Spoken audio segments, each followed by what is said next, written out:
Ang sayan, magkakabit tayo ng extra brake light sa ano. Siya kasayan, extra brake light sa Motorstar 125. Ang magandang pwestuhan ng kanyang extra brake light ito. Dadagdagan natin yung brake light. Ito yung ginawa natin na dual color kasayan, no. Ito siya. Ngayon naman, mag-extra brake light naman tayo ngayon. Motorstar 125. Yung sumunod sa Jaling. Siya kasayan, na dito natin lalagay yung ano. Ito kasayan dito, may butas to rito. Ito. So, may kabitan ng shock. Ito, iyan naman sa kanya. Yan. Medyo hahasayan nyo lang siya ng konti. Kailangan nyo lang siyang hasayan ng konti para kumasya yung ating ilalagay na eagle eye. Kahit anong kulay kasayan ha, pwede nyong ilagay sa ano, eagle eye. Depende sa gusto nyong kulay. Kung gusto nyo pang ano talaga, pang brake light yung kulay red. Sana yung ating ano, kikil. Para makita nila. Kikil yung pang ano. Ito kasi kung meron kayo nito, may konti lang naman siya, kakaskasin nyo lang siya. Ito. Ayun o. Kakaskasin nyo lang siya ng konti. Babawasan nyo lang siya ng konti para kumasya yung ating eagle eye. Ito siya kasi na pag kinaskas nyo siya,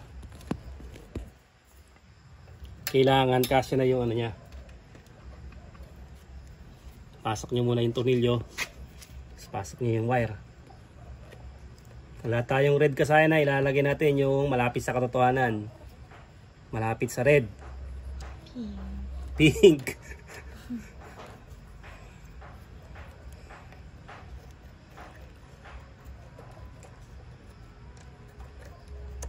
Kasi ganito kailangan ng pwesto ng ano, mga eagle eye, nakaturo sa baba para lumabas yung ano niya, yung talagang kulay niya. Pero yung tornilyoan sa loob, ilalagay nyo lang dito mo sa ano, kuwanan para mas makita natin yung ano. Siya kasaya na. Ito. Yan, tingnan nyo muna ha. Ganyan lang, tapos tutuloy nyo lang to. Kasi ito yung kabila. Punta tayo sa kabila. Dito sa kabila. Ganun din ang gagawin natin. Medyo babawasan lang natin siya. Hanggang sa pumasok yung eagle eye. Konti lang naman.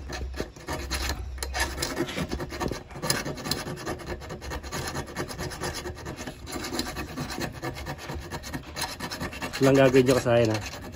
Ano to, 3 cantos yung ginamit natin, ano, pwede lang kahit yung mga bilog. Basta medyo matalas lang. Kasi konti lang naman yung ano eh. Kakaskasin natin. Oh, alakihan ko lang konti bukas kasayan, babalikan namin kayo. Ayun na kasayan, no, nailagay na natin siya.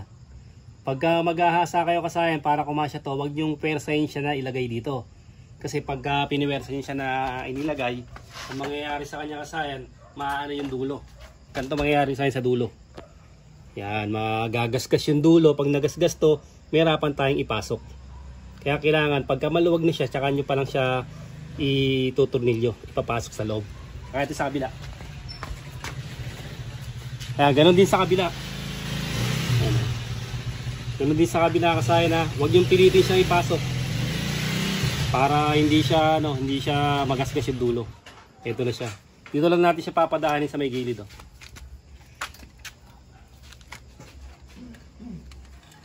Yan, dito lang sa gilid kasi ito, tornilyuan to pagka ano, kailangan di siya matamaan. Tapos itatawid natin sa kabila. Ito yung isa, ito yung pangalawa. Pagsasamahin lang natin yung dalawang kulay na yan. Ito. Kung meron kayong lighter gamitin nyo para hindi maputol yung wire.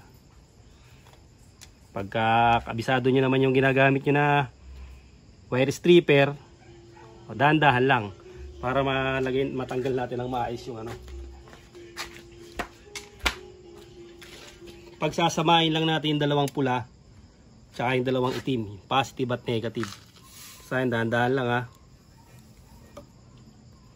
Kailangan di mabawasan yung ano, yung hibla. Dalawang red muna unahin natin. Medyo abaan nyo ng konti para mas maganda yung kapit.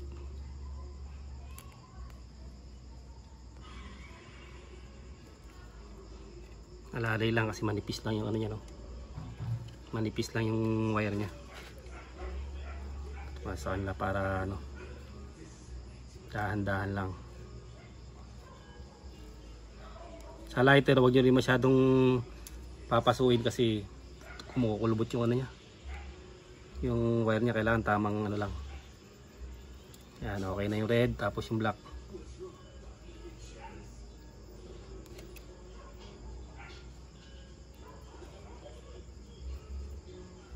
Konti-konti lang. Yan.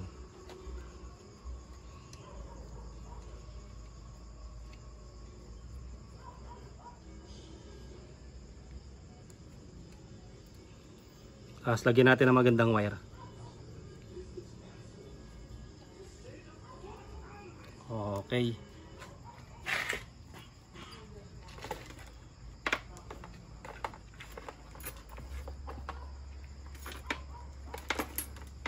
Yung aabot lang sa ating paglalagyan. Ito yung gagamitin nating wire dyan. Mga magandang wire, circuit. Mga ito lang, hanggang dito lang naman siya. Pwede na rin tayo dito kumuha kasi magaan lang naman yung load yun. Pwede na rin tayo dito kumuha ng ano, ng body ground. Kung may nakaabang na kayong body ground ay terminal, pwede naman siya. Mga ganyan. Ay terminal yung malalakas yung ground. Dito lang tayo kukuha. Hahanapin natin dito yung brake light. Ito siya. Yung brake light yung green na may lining na yellow. Tingnan mo kasaya nandoy para makita nila. Kailangan nakikita nila yung kulay kasi baka magkamali sila eh. Ito yung negative, dalawa yung kukunin natin. Tsaka itong negative. Kung may abang na body ground, ito malayo yung body ground natin eh. Ayan, malayo dito. Pwede rin naman dyan. Ilagay natin yung ano. Pwede rin dito. Ito siya. Ito na yung may lining na ano. Unahin muna natin yung red.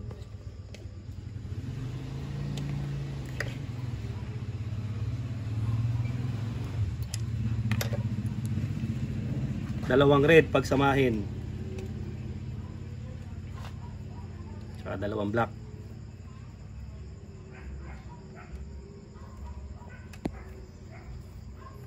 Manipis lang ang hibla ng ano, ng eagle eye. Pero magandang liwanag ang binibigay ng eagle eye. Tsaka mahaba yung buhay ng eagle eye.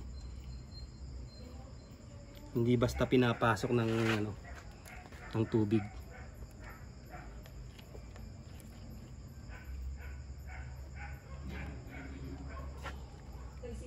Walay natin dalawang negative na yan.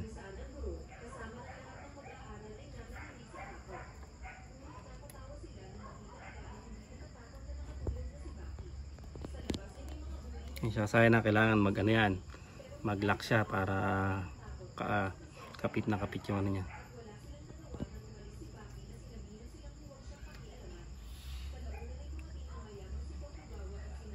Kulay red ilalagay natin sa green na may lining na yellow.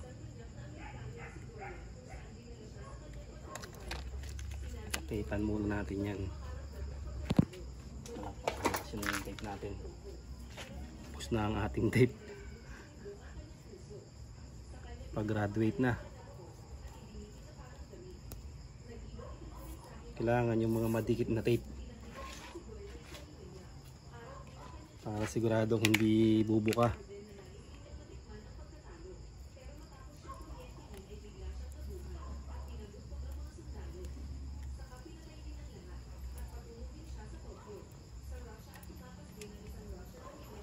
Yan.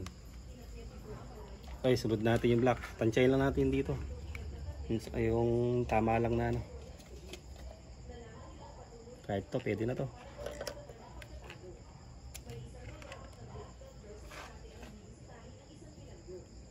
Red, lagay natin sa ano, ay red ng eagle eye. Lalagay natin sa green na may line na yellow o brake light.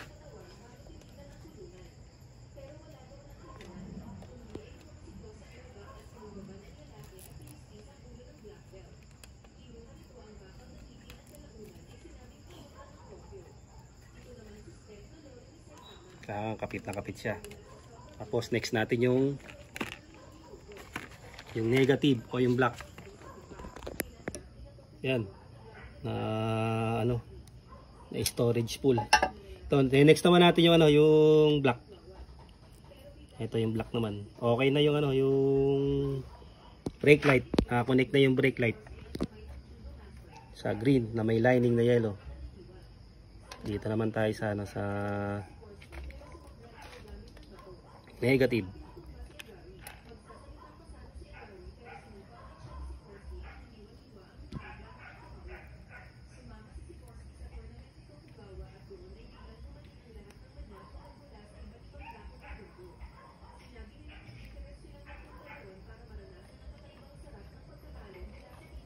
Eagle Eye, mahina lang yung watts nito.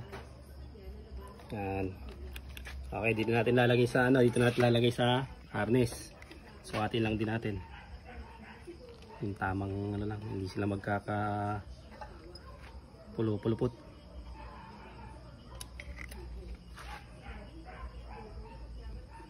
Negative ng Eagle Eye. Negative ng harness. Ito siya. Harness natin XRM 125. Ikinabit sa Motorstar 125.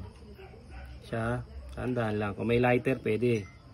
Para di mabawasan yung kanyang hibla. Yan. Yan natin ilalagay yung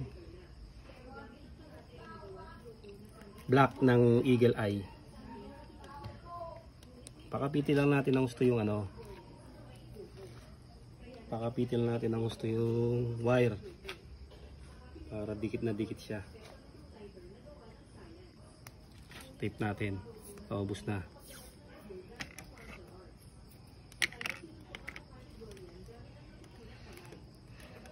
Solid green, negative. Black ng i-connect sa black ng Eagle Eye. Pag may red kayo kasayan na red, lagay nyo. Para kahit masira yung ganto nyo, itong pinaka brake light nyo, wala kayong huli sa LTO, maiiwasan nyo yung 5,078 na multa. Mahal ng brake light kasayan, mas mahal sa helmet. Dahil nahuli na ako nito kasayan, kaya alam ko yung violation. Yung isang kumpare ko sabi nga niya, tutubusin niya na yung yung lisensya niya. Nagulat siya, dala niyang pera 2,000. Nagulat siya sa violation ng walang brake light, 5,078. Ang sabi niya, hindi na makatarungan, sa inyo na yung lisensya ko. Hindi niya nakinuha yung kanyang lisensya. Para di na tayo dumating doon, kailangan lagi tayo may brake light. Para pag chinek man nila,